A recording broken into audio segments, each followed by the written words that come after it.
I welcome to Tapping into Emotional Intelligence, a COVID recovery response. I'm Carlisa Russell. I am an instructional facilitator for the Department of Diversity and Equity. You're probably thinking, with what experience do I bring you this information? I am an educational specialist from Florida Atlantic University with a background in diversity and multicultural education. All of my academic work and graduate work have been in equity and diversity. But most importantly of all of those things, um, I have been a classroom teacher for the past 18 years. So I hope that that gives me enough validity for you to engage in what I'm presenting to you today. So our objectives today, we're going to reflect. We're going to take a minute to just process what has happened to us. The summer is a great time for us to, pull up a chair, take a breath, and just think about where we've been and where we're going. We definitely want to consider the impact of all of the things that we've been through and the impact of these tragic events, both health wise and socially, that we've experienced over the past year. We want to take a little bit of time to begin to prepare, right? Begin to mentally prepare ourselves for culminating solutions to the issues that we can pretty much, kind of predict are going to be headed our way in the fall. Um, we're definitely going to look at the connections between emotional intelligence and social emotional learning, which we are tasked with, um, being able to bring to our students in the classroom. We're also going to then look at the educator as the center of this, right? And then we're going to review our resources. I definitely don't want anyone to think that they need to recreate the wheel with anything. Broward County has a breadth of resources that are right at your fingertips. What we need to do is just kind of put in order how we want to use them and how we're going to access them. And then hopefully at the end, we do have time for a question and answer session. Anything that I might be able to help you with, if I can't, I will find the answer. There are some parts in the presentation that I definitely would warrants your communication, your feedback, your comments. So I definitely want to make sure that we have time for that. The other thing I do want to say is that the entire presentation, I actually uploaded a PDF copy of it to WOVA. It is a PDF copy, but the links are live. So you should be able to just click on those resources and it'll take you exactly to everything that we're covering in here today. And Miss Mary, if you could just give me a thumbs up, everybody can see my presentation, correct? All right, yes.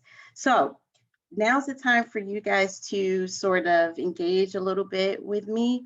Do a little self-assessment, okay? And you can type in the chat or if you just want to take a moment to just, reflect and think, all right? This is a self-assessment. This one actually came from Florida International University, but there are a bunch of emotional intelligence tests that you can find from the University of South Florida, Stanford University, I think Stetson University. You just a quick Google search and you can find a self-assessment. But it is important for us as educators to do this for ourselves, right?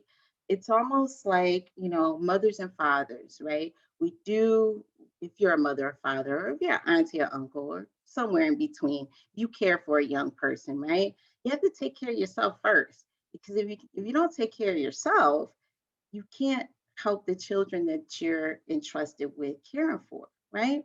So these self-assessments are extremely important for us to get right with where we need to be in order to pretty much model what it is that we want these young people to do. So think about, are you able to understand your own emotions? Now I'm 47 years old and I still have to ask myself this question every day. My husband will tell you, right? Do I understand why I feel the way I feel? Do I understand why I'm reacting a certain way to certain situations or certain things or certain people, right? Are you able to control your emotions, right? That's a long journey for a lot of us, right? Especially younger people, right? Are you able to gauge how other people feel? Do you even care, right? Something to really think about. Are you open to other people's feelings, right?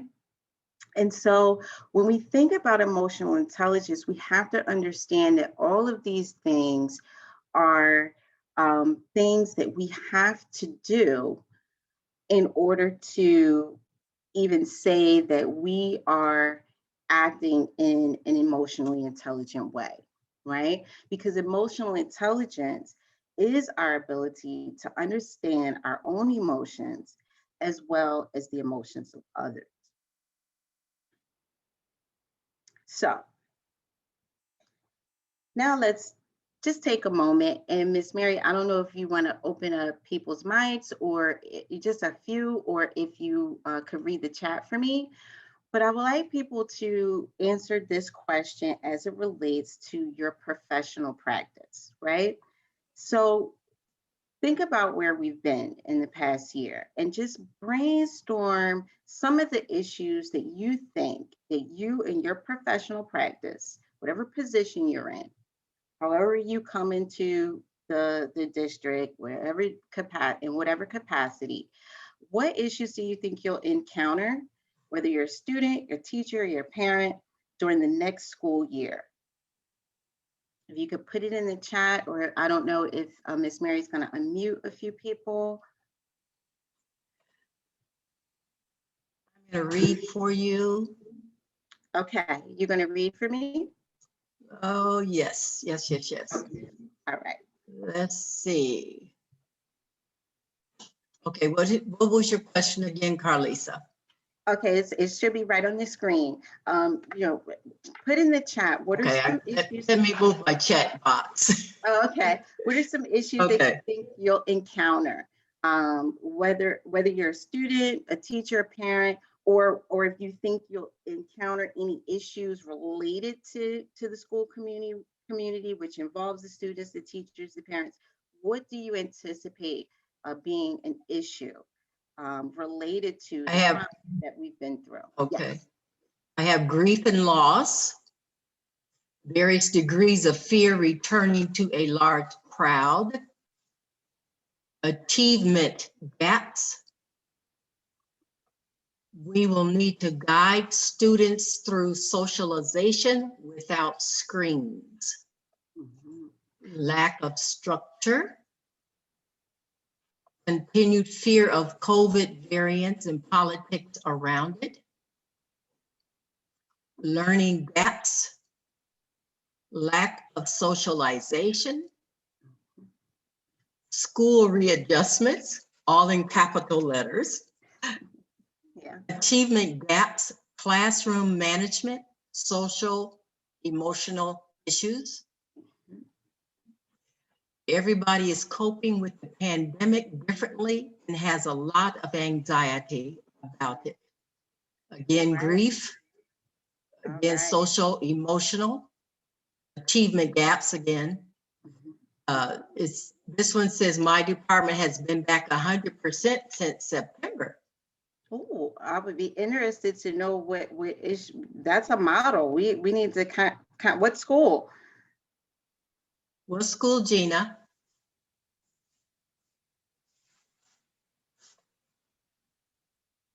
Let's see if I can cursor down here and get Gina. KCW payroll. Oh, okay. She's district, but Oh, okay. Some of again, it back. yeah, Okay, go ahead. it'll be interesting to really look at those places that have been open and what they experienced, really throughout. So awesome. Thank you, Miss Mary. Okay. Yeah, so awesome, right? So even what we're doing now, I will hope that when you guys get back to your sites or wherever it is, whatever capacity you're working in, you'll kind of do this little diagnostic, if you would, right? Of kind of brainstorming, sort of hypothesizing, like what is to be expected, right? So the George Lucas Education Foundation recently put out an article where they basically reviewed related data, contemporary data, um, as it had to do with academic achievement and social emotional learning and behavior. And they applied also data that was related to COVID issues and trauma. And just from what you guys put in the chat that Miss Mary just read, I mean, you guys could have written this article, without the data, right? Just from experience. And these are the top 3 things that came out of that research, right? So we heard achievement gap over and over. So we know that in the fall, just based on, having to transition to online learning, the number of students that were unaccounted for, with technology issues, with equity issues and technology and all other types of things, we know that achievement gap, it has the potential to widen, right? We also know that the COVID pandemic disproportionately impacted impoverished students and students of color. We know this, right? We also know that our students' mental health will be impacted as well. So we can really, we're not going into this blindly. We know that there are a series of things that we must address immediately when we get back to school, right? So hopefully we are going to come from a stance of preparedness, right? And the George Lucas Foundation sort of proposed 3 areas that we could kind of hit the ground running with, right? And we have these tools. We do not have to search all over the globe to try to find ways to do this. Most of these things we did before COVID, right? But now we just have to apply these resources and apply these methods sort of at a 2.0 level, right? Now, the 3 things that they did propose that we could use as possible solutions have to come from a trauma-informed approach. And if you were in the morning session, you know, we talked about, our objectives as related to what has to happen with equity, and we have to, attack these things from a stance that we know that our students are coming in with these traumas, right? And we have to focus on diagnostic testing, right? Which we do already, but even more so, right? Because now we have to see, what gains have been lost. I think the George Lucas studies talked about, almost 50% of reading and math gains. were lost last year, right? Data-wise, potential loss, right? Differentiated instruction, these are all things that we do anyway, but most of the time we only apply these things to students who are in crisis. So what I'm hoping is that next year I can convince you, well, I don't have to convince you because you're going to do it, but hopefully you will apply this trauma approach to all students, okay, to all students, not just students who we've identified as students in crisis. But one of the most important things that is suggested that we do is focus on relationships first. I think in another session I was in, one of the presenters said, we really have to take a little bit more time next year, a little bit more time in preparing, in sort of giving the students, the parents, the community, the space to deal with this trauma. So focusing on relationships first is really what leads us into the importance of our teachers, all of our educators, really checking themselves in terms of their own emotional intelligence, right? Because we cannot do this work if we ourselves do not have these skills. And don't be fooled. Emotional intelligence is a skill. Some people really do not have it. Just because you're a nice teacher, right? Or you're a nice administrator, a nice, district person, right? It doesn't necessarily mean that you are able to do all of these elements. But the beauty in all of this is that you can cultivate it, right? You can take the time to do the work, right? And there are multiple models on emotional intelligence, right? Daniel Goleman's 5 element model is just one that I like. You can, there are many out there, whatever fits your area of understanding is fine. But most models have all of these components to them, right? So you have to check yourself. Just take a moment, take the summer, be present with yourself, right? Are you aware of where you are with regard to processing what we've just been through, right? How do you self-regulate your emotions as it relates to the bombardment of incoming things they're going to come our way, right? Right? What is your internal motivation for doing any of this? Okay. What keeps you up at 2 o'clock in the morning as it relates to your job? What is it that makes you then get up at 6 a.m. and do it all over again? It is important that we take the time to process that for ourselves. Where are we in terms of our empathy for other people and their situations? I was blessed through the pandemic, blessed. But I also understand that there are many people who were not. And so do I go back into that building and, okay, we're at 100%, everything's a go? Right? And then lastly, that the total social component, right? Our larger community. How did it impact our students? How did it impact those communities? How did it impact their parents, right? And so Broward County Public Schools, they 100% expect us as educators to apply social emotional learning to our students, right? We have these models, we have these resources, right?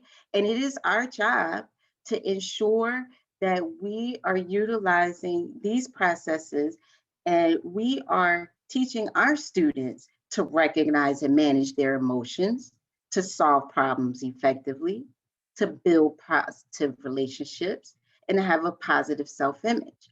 But I implore you to then recognize that in yourself. Because if you don't recognize it in yourself first, how can you give that to someone else?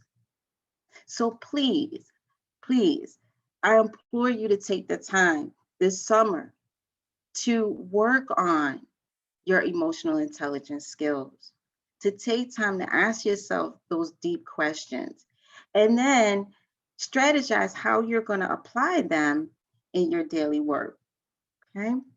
So the next slide here, I just basically layered the emotional intelligence principles, okay, juxtaposed to our Broward County Schools principles of social emotional learning. And as you can see, it definitely intersects, right?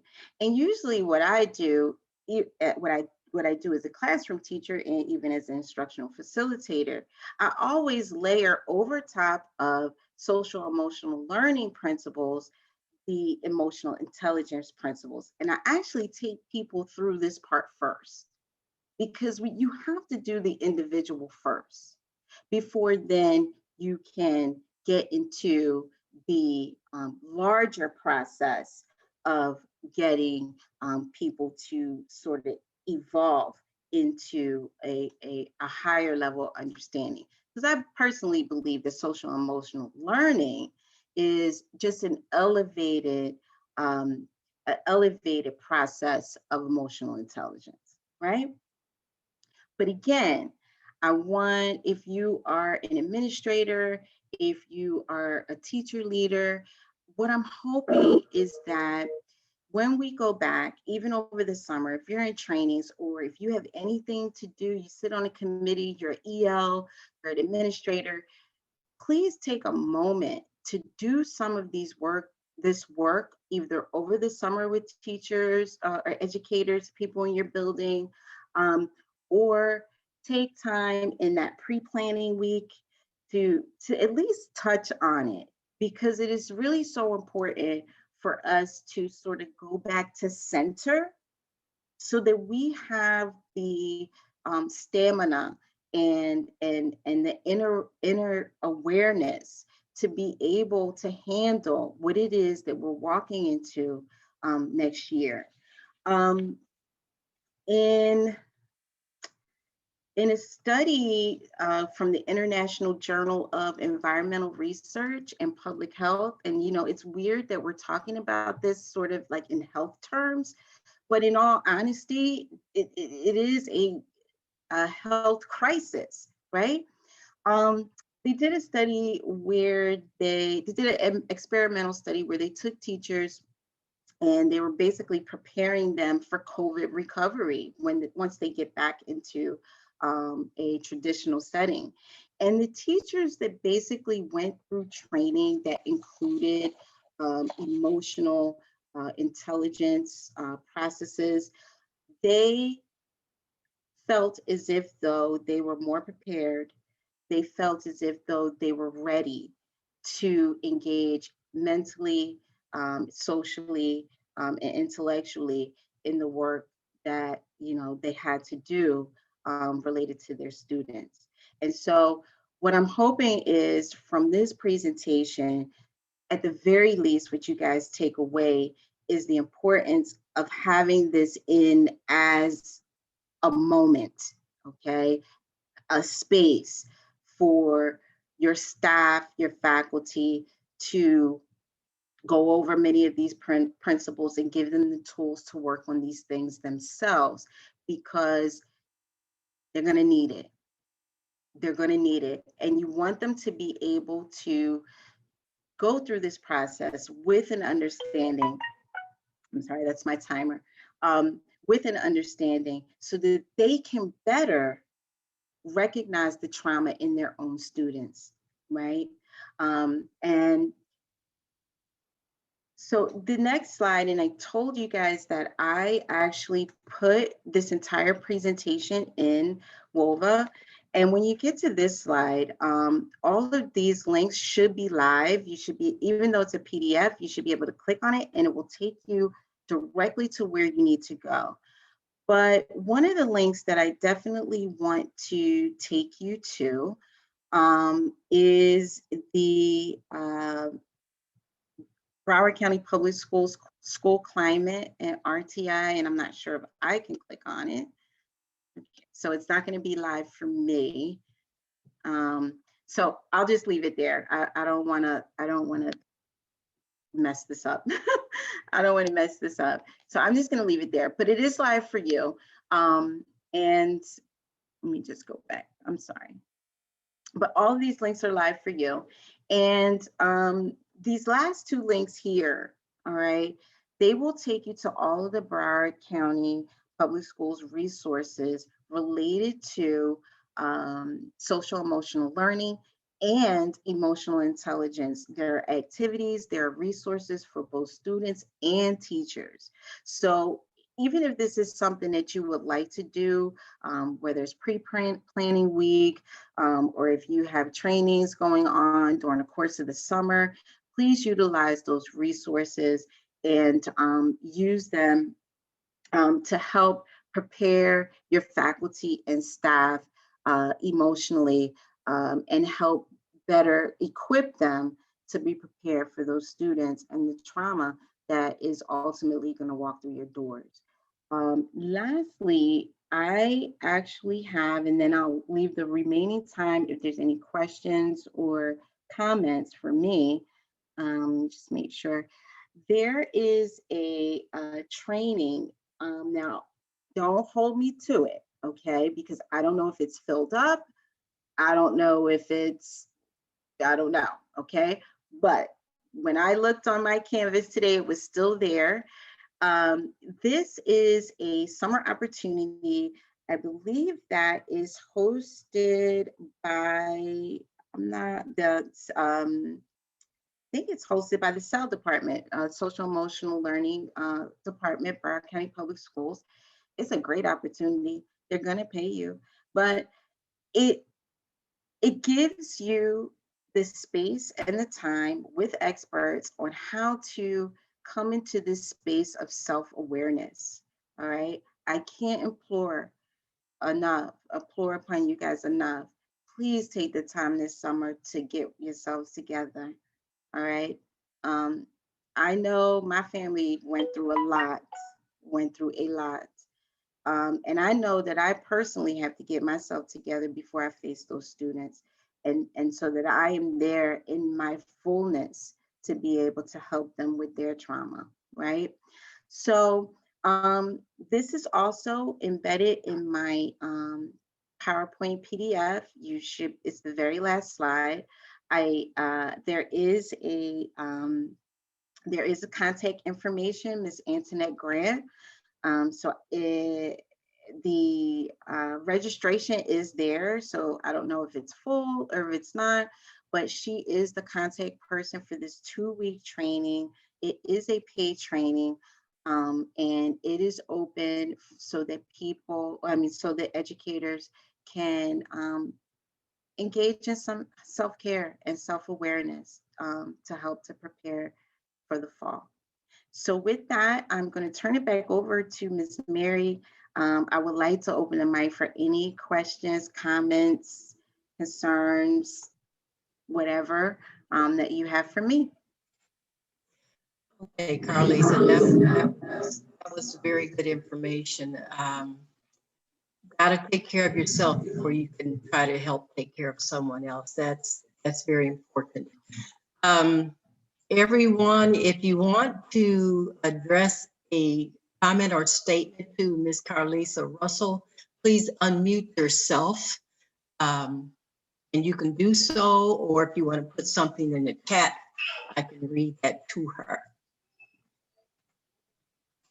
We have 15 more minutes. Oh, I didn't know we had that much time. Yeah, we have 15 more minutes. We have till 1:40. Okay. All right. So Any if you want to questions? add anything, Carlisa, that'd be marvelous. I was trying to make it quick because I know everybody's been through a long day. Yeah. Yeah.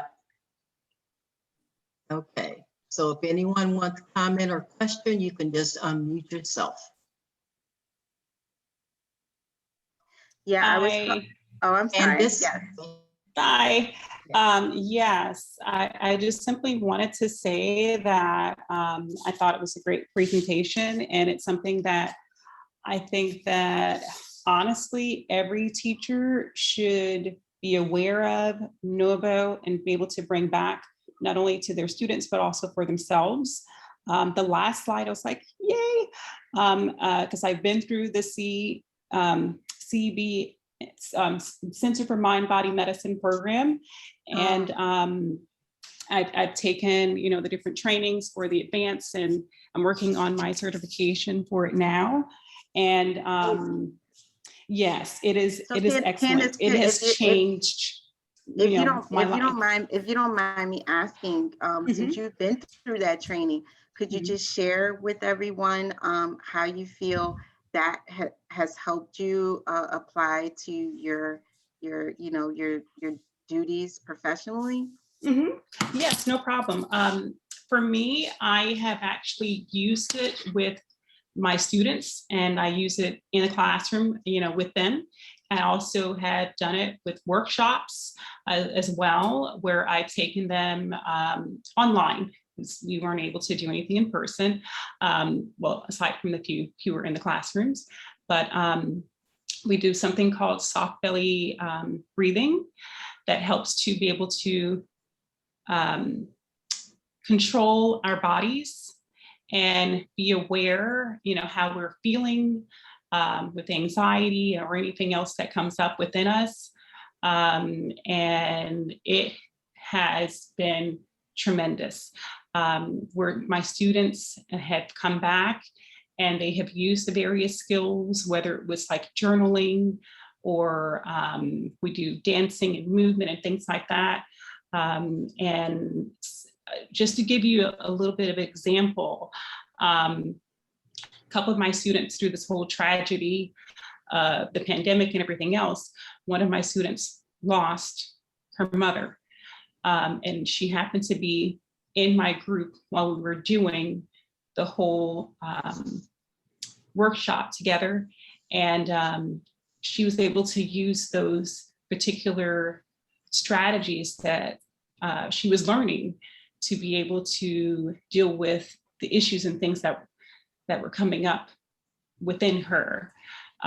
So that's, you know, just one, but I had several stories of where people have said, thank you for doing this within. And just even in that example, right? Let's say you weren't doing that in the classroom, or no one had really even, you know, engaged this student in sort of this understanding of how to process that trauma. That could have exhibited in many different ways, right? We know that initially it may show up as a behavior infraction. And I didn't want to click on the links because I didn't want to screw up the PowerPoint, but you guys can go in. It's directly related to RTI, right? This will enable us to better utilize and sort of be that buffer and those first eyes as to who needs a referral, right? And I'm not saying a behavioral infraction referral, like a real referral for assistance, right? And if we're not in tune with, if we're not in check, right, we might misread that, right? If we're not teaching our students like you have to deal with their trauma in positive ways, right? We might misread that whole situation and make matters worse, right? And so I'm hoping that everyone will definitely use emotional intelligence activities and for themselves and for their students to better engage that tier platform. It's really underutilized. Even as a teacher, I'll be honest, I really did not utilize that with efficacy for a long time, right? Because your first instance should not be a behavioral referral, particularly this year, right? Right. But if we're not right, right? If we're not right with ourselves, and we're not, applying these principles in our classroom, even if it's in a small way, right? Even if it's just, I think one of the links I have for you guys is like all these different things that you could do. It could just be uh, start your day with check-in, right? How's everybody doing? Whatever, right? Doesn't have to be anything major, right? Something as small as that, you know. These things give us the capacity to build those relationships so that we can really work and engage with our students. And it's going to be more important than ever that we go back right this year. That we go back right. Thank you so much. Is it Candace? Thank you. Candace, thank you, Thank you Candace. so much. Okay. Thank you for Edna sharing. has her hand up. Edna? Hi, good afternoon. Quick question. I work with the cluster. Okay. Which I forgot the word, I'm sorry. Which link would be better for them to use? Because sometimes it's hard for them to understand. Okay. I'm sorry. I'm at a loss. Can you explain what a cluster is? For kids under the spectrum. Oh, okay. All right. Okay. You know what? Can you email me and we'll work on it. Okay. Because I think that one of the resource links I gave you, it just gives you like a laundry list of resources. Yes. So what we can do is we can go through it together, and I'll definitely get you level appropriate resources. Okay. Perfect. Thank you. And that's Edna? Yes. Okay. Yes. I'll look forward to your email. Perfect. Thank you. Mm-hmm.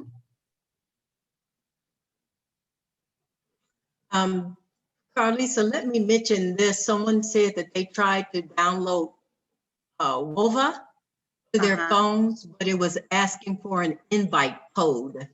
From me? She just says it was asking for an invite code. There was in the email that they sent us an invite code. Oh. Okay. They might have to refer to that email. Yes. Okay. Okay, Mabel, I hope you heard that. Okay, and, anyone else?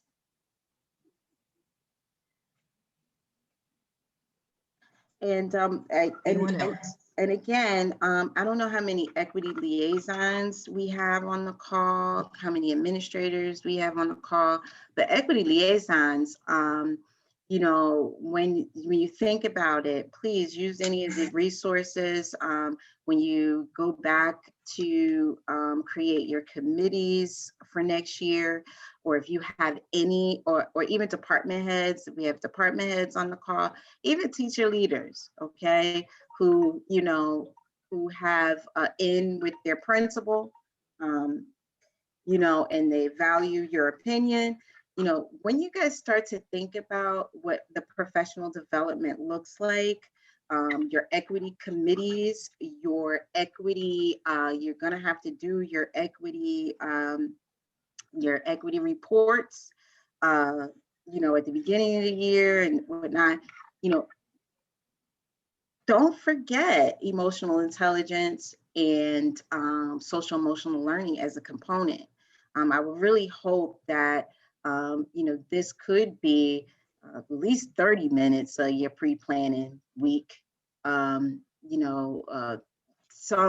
type of overview, and link that the ability to understand these principles, understanding the resources that are there provided to you through Broward County Public Schools and the Department of Equity. Make sure your teachers know that they're there. Make sure that they know that there are trainings like Candace just went through and raved about. I mean, listen, that's a 2-week training. You're getting paid good money for that, and you get to do you. That's a win-win, right? That's a win-win. So make sure your teachers are aware, get the information out there, make it a part of your equity plans, make it a part of your trainings, right? Because we're going to be asking our educators to go into those buildings in the fall and do backflips, right? And so these processes and understanding these processes, will help with burnout, will help with, really recentering your staff, right? Getting them to, be able to take care of self. And I think that a lot of times, we're like, oh, everything has to be student centered, student centered, student centered. Okay, I get it, right? But we cannot forget the cyclical and symbiotic relationship between the teacher and the student. We can't forget that. And if the educators aren't right, then there's no way that we can ask them to deliver or help deliver the information or help our students in the best ways possible. So. Okay, we have 4 more minutes. Anyone else? Comment or question?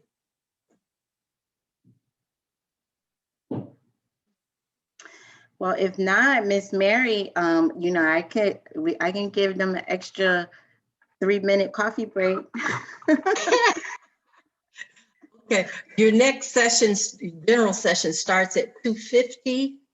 Carlisa, marvelous job, and take time to read the chats because they're thanking you, they're praising you for your presentation. So, oh my goodness, I see Miss Kearns. I love you. Hi. Hi, thank you all. Thank you so much. And Carlisa Russell at browardschools.com. I'm the only Carlisa, so if you just put it in, I'll pop up. I am more than happy to share any resources. I'm more than happy. We had to ask my new boss, Mr. Watkins, but I'm more than happy to do trainings with your staff. That just contact me. I'm here. All right. Thank you, everyone. Thank you.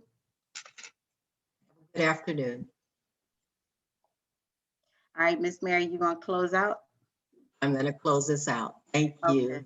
Thank you so Bye-bye, much, Miss Mary. everyone. You're rocking. Thank you. Thank you. Bye-bye. Bye, Miss Carnes. Email me.